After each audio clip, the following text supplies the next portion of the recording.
ವಿರಾಜಪೇಟೆ ತಾಲೂಕಿನ ಅಂಬತ್ತಿ ಹೊಸೂರು ಗ್ರಾಮ ಪಂಚಾಯಿತಿ ವ್ಯಾಪ್ತಿಯ ಹೊಸಕೋಟೆಯಲ್ಲಿ ನಿವೇಶನ ರಹಿತರಿಗಾಗಿ ಮೀಸಲಿಟ್ಟಿರುವ ಜಾಗದಲ್ಲಿ ಈಗಾಗಲೇ ಅಲ್ಲಿ ನೆಲೆ ನಿಂತಿರುವ 76 ಕುಟುಂಬಗಳಿಗೆ ಶೀಘ್ರ 50x40 ಅಡಿ ಅಳತೆಯ ನಿವೇಶನ ಮಂಜೂರು ಮಾಡಬೇಕೆಂದು ಕೊಡಗು ಜಿಲ್ಲಾ ಬುಡಕಟ್ಟು ಕಾರ್ಮಿಕರ ಸಂಘ ಒತ್ತಾಯಿಸಿದೆ.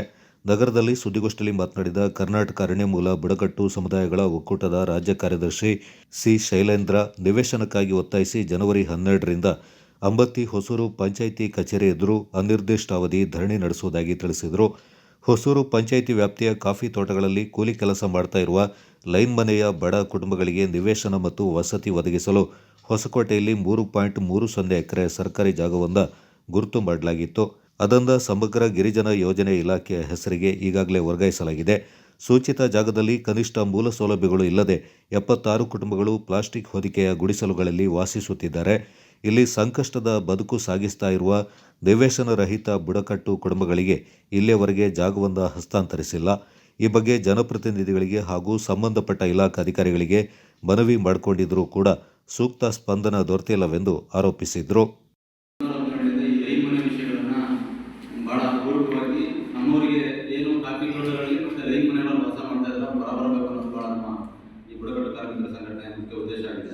ಅದರಂತೆ 2016-17ರಲ್ಲಿ ಬಹಳ ಸುಮಾರು ನಾವು 90 ಮತ್ತೆ 60 ಈ ರೀತಿ ಬೇರೆ ಬೇರೆ ಹಂತಗಳಲ್ಲಿ ಹೋರಾಟವನ್ನು ಮಾಡಿಕೊಂಡು ಇವತ್ತು ಬಸವೇಶ್ವರ ಬಡಾವಣೆಯಲ್ಲಿ ಸುಮಾರು 116 ಕುಟುಂಬಕ್ಕೆ ನಿವೇಶನ ಮತ್ತೆ ಮನೆಗಳ ಪಡೆಯಲಿಕ್ಕೆ ಸಾಧ್ಯ ಆಗಿರುವಂತದ್ದಾಗಿದೆ. ಅದರಂತೆ ಇವತ್ತು ನಾವು ಏನು ಕಳತ್ಮಾಡ್ ಪಂಚಾಯತ್ ಹೊಸೂರು ಗ್ರಾಮ ಪಂಚಾಯತ್ ವ್ಯಾಪ್ತಿಯ ಕಳತ್ಮಾಡ್ ಗ್ರಾಮದಲ್ಲಿ ಸುಮಾರು 76 ಕುಟುಂಬಗಳಿಗಾಗಲೇ ಈ ಕಳತ್ಮಾಡಿರ್ತಕ್ಕಂತಹ ಖಾಲಿ ಜಾಗದಲ್ಲಿ ವಾಸ ಮಾಡ್ತಾ ಇದ್ದಾರೆ. ಆದರೆ ಇವತ್ತು ಕೂಡ ಸಮತಟ್ಟಾದ ಯಾವುದೇ ಅಭಿವೃದ್ಧಿ ಕಾರ್ಯವನ್ನ ಪರಿಶಿಷ್ಟ ವರ್ಗ ಕಲ್ಯಾಣ ಇಲಾಖೆ ಮತ್ತು ಕಂದಾಯ ಇಲಾಖೆ ಮಾಡಿದ್ರೆ ನಮಗೆ ಮತ್ತು ಪಂಚಾಯತ್ ಈ ಮೂರು ಇಲಾಖೆಗಳು ಇವತ್ತು ಯಾವುದೇ ಅಭಿವೃದ್ಧಿ ಕಾರ್ಯಕ್ರಮವನ್ನು ಮಾಡಿದ್ರೆ ನಮ್ಮನ್ನ ಒಂಥರ ಹೀನಾಯ ಸ್ಥಿತಿಯಲ್ಲಿ ಇಟ್ಟಿರ್ತಕ್ಕಂಥದ್ದು ಬಹಳ ಘೋರ ಅನ್ಯಾಯ ಆಗಿದೆ. ಅದಾದ ನಂತರ ಇವತ್ತು ಏನು 76 ಕುಟುಂಬಗಳಿಗೆ ನಿವೇಶನ ಕೊಡಬೇಕು, ನಿವೇಶನದ ಹಕ್ಕುಪತ್ರಗಳನ್ನು ಕೂಡ ಸರ್ಕಾರ ಕೊಡಲಿಕ್ಕೆ ಮುಂದೆ ಆಗಿಲ್ಲ. ಎರಡನೇ ಬಂದು ಅದನ್ನ ಸಮತಟ್ಟು ಮಾಡಿ ಇದು ನಿಮ್ ಜಾಗ ಅಂತೇಳಿ ಕೂಡ ಇನ್ನೂ ಗುರುತಿಸಿಲ್ಲ. ಮತ್ತೆ ಏನ್ ನಮ್ಮ ಟೈಟ್ಲ್ ನಮ್ಮ ಹೆಸರುಗಳನ್ನ ಕೊಟ್ಟು ಅಲ್ಲಿ ಮನೆಯಲ್ಲಿ ಒತ್ತಡ ಇರೋದ್ರಿಂದ ಜೊತೆಗೆ ನಾವಲ್ಲಿ ಬೇರೆ ಬೇರೆ ಕೆಲಸಗಳನ್ನ ಮಾಡಿಕೊಂಡು ಹೋರಾಟಕ್ಕೆ ಮಾಡೋಕ್ಕಾಗ ಸಾಧ್ಯ ನಮ್ಮ ಸ್ವಂತ ಕೈಯಿಂದಲೇ ನಾವು ಇವತ್ತು ಪ್ಲಾಸ್ಟಿಕ್ ಹೊದಿಕೆಯನ್ನು ಮಾಡಿಕೊಂಡು ಅಲ್ಲಿ ವಾಸವನ್ನ ಮಾಡ್ತಾ ಇದ್ದಾರೆ. ಸುತ್ತಮುತ್ತ ಪ್ರಾಣಿಗಳ ಕಾಟ ಇದೆ, ಪಕ್ಕದಲ್ಲಿ ತೋಟ ಇದೆ, ಒಂದು ಏನ್ ನಮಗೆ ಸ್ವತಂತ್ರ ಹೋರಾಡುವಂತ ರಸ್ತೆ ಕೂಡ ಅಲ್ಲಿ ಇಲ್ಲದಂತ ಪರಿಸ್ಥಿತಿ ಈ ಕಳತ್ಮಾಡ್ ಪ್ರದೇಶದಲ್ಲಿ ಇದೆ. ಅದರಂತೆ ಏನು ಇವತ್ತು ನಮ್ಮ ಇದರಲ್ಲಿ ನಮ್ಮ ಬಸವೇಶ್ವರ ಬಡಾವಣೆಯಲ್ಲಿ ಕೊಟ್ಟಿರ್ತಕ್ಕಂತಹ ಏನು 50-40 ಜಾಗ ಇದೆ, ಅಷ್ಟು ಕೊಡದೇ ಇವತ್ತು 20-30 ಜಾಗವನ್ನು ಕೊಡಲಿಕ್ಕೆ ಸರ್ಕಾರ ಮುಂದಾಗಿರ್ತಕ್ಕಂಥದ್ದು ಬಹಳ ಅನ್ಯಾಯ ಆಗಿದೆ. ನಮ್ಮೆಲ್ಲರಿಗೂ ಗೊತ್ತಿದೆ 20-30 ಎಷ್ಟು ಜಾಗ ನಾವು ಕಟ್ಬೋದು, ಎಷ್ಟು ಜನ ವಾಸ ಮಾಡಬಹುದು ಅಂತ. ನಾವು ಇವತ್ತು ಹೋರಾಟದ ಮೂಲಕ ಜಾಗ ಕೊಡ್ಕೊಂಡ್ರು ಕೂಡ ಒಂದು ಸ್ವತಂತ್ರ ನೆಲೆಯಲ್ಲಿ ಮತ್ತೆ ನಮ್ಗೇನು ವಿಶಾಲವಾಗಿ ಒಂದು ಮನೆ ಕಟ್ಟಲಿಕ್ಕೆ ಇವತ್ತು ಕೂಡ ಮುತ್ಕುನಾಲಿಂದ ಬಂದ್ಮೇಲೆ ಆ ಒಂದು ನಾಯಿಗೂಡು ಕೋಳಿಗೂಡು ಕಟ್ಟುವಂತಹ ವ್ಯವಸ್ಥೆಯನ್ನು ಆಡಳಿತ ವ್ಯವಸ್ಥೆ ನೋಡ್ತಾ ಇದೆ.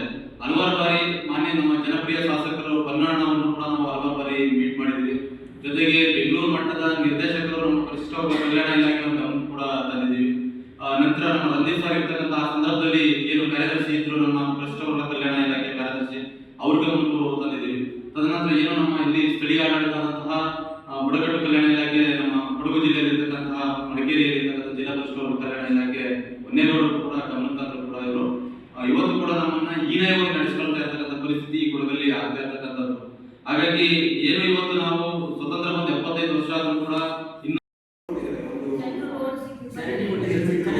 ನಮ್ಮಲ್ಲಿ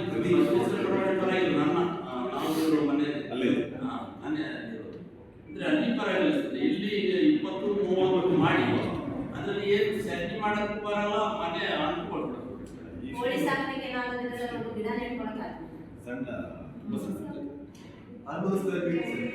ಈಗ